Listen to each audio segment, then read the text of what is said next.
Hello, Illuminating the Soul family. This is Tammy, and I want to talk to you a little bit today about how to use the healing sage kits.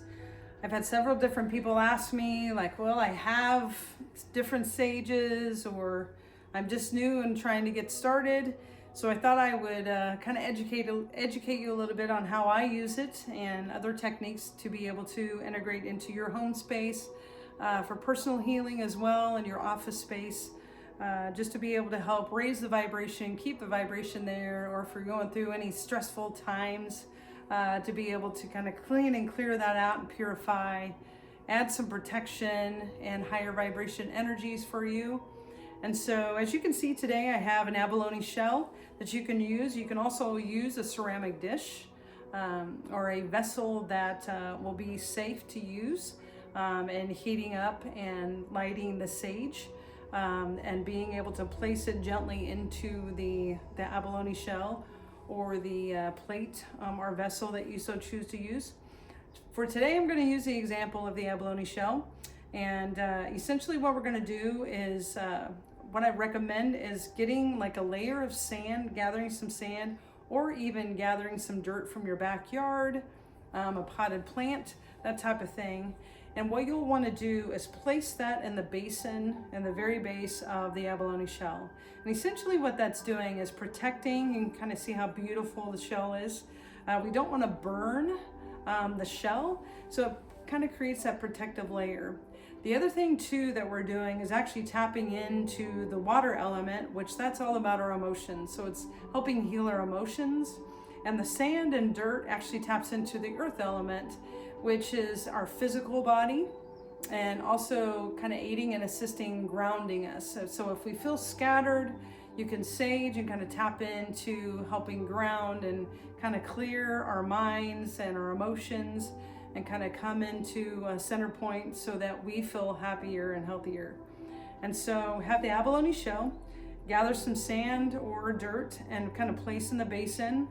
The other thing you can do is I have various forms of sage. So as you can see here, this one has different petals, rose petals that have been colored to the different chakras, which are energy centers in the body. I also have some that have flowers in them, okay? And then I also have some Palo Santo, which is redeemed as kind of holy wood, all right? And so what you're going to want to do, I don't have a lighter directly with me, but what you're going to want to do is light the end and allow the end of it to burn a little bit. And so you'll have a little bit of an ember or fire. And that way you're going to have a little bit of fire there. And then whenever you feel right, just kind of blow that out. And then you will see like the glow at the end of the sage, and smoke will begin kind of floating into the air. So what I recommend is then you can place the sage into the basin of the abalone shell, and you can hold the shell as the smoke is going. And what I also recommend is like around your windows, so you can kind of take it and work with the purification and the smoke in that way. I highly recommend using the sage around the doors, any main entry points in and out of your home where there's a lot of activity or energy. You can do the four corners of a room. You can do the entrance point. Let's say in my office space here, there's a main parking lot. I can go out and kind of sage and purify the front door here, and then also as cars kind of come in and go as well. And most importantly, in saging yourself. And so what I like to do is light the sage and place it at my feet, or I'll hold it and kind of work through, like if I'm feeling stress in any particular part of my body, stress, tension, a lot of times will gather in my shoulders. Now I would just kind of gently kind of go back and forth with the sage and just take some nice deep breaths in and exhale, just kind of releasing the stress into the smoke and allowing the smoke to kind of be cast into the air, so that our spirit helpers and guides can kind of help purify and cleanse and help us rebalance. And so same way with the Palo Santo. Now what I can tell you is that the Palo Santo a lot of times will have a harder time lighting and stay lit. So many times I will take it and light it several times to where you'll get once again, that slow ember. The Palo Santo has a little bit sweeter smell, which I personally like. And you can even smell it just off the actual wood itself. And the same thing, you're gonna you can hold it, and a lot of times you can also hold the sage bundle as well.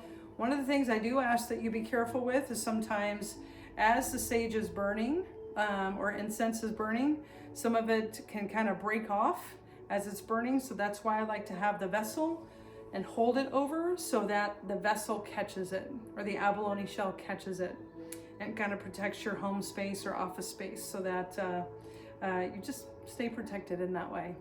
And so I love working with both the sage, the Palo Santo. I also have some cones that will stay lit, and with that I will light the cone and place it in the sand or the soil that's in the abalone shell, and just allow it to kind of burn down. And once again, it's the sand and dirt is protecting the essence of the abalone shell itself, so I don't have to worry in that way.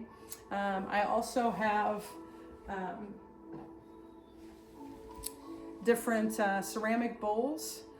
These have been handmade. They have the sun, moon, but you can choose anything, especially ceramic or the abalone shell. Once again, you're really connecting in with the elements of earth, air, fire, and water when you use the abalone shell. Once again, the abalone shell is the water, the sand and soil is the earth, the fire is whenever you go to light, as far as the sage or the Palo Santo or an incense stick or cone.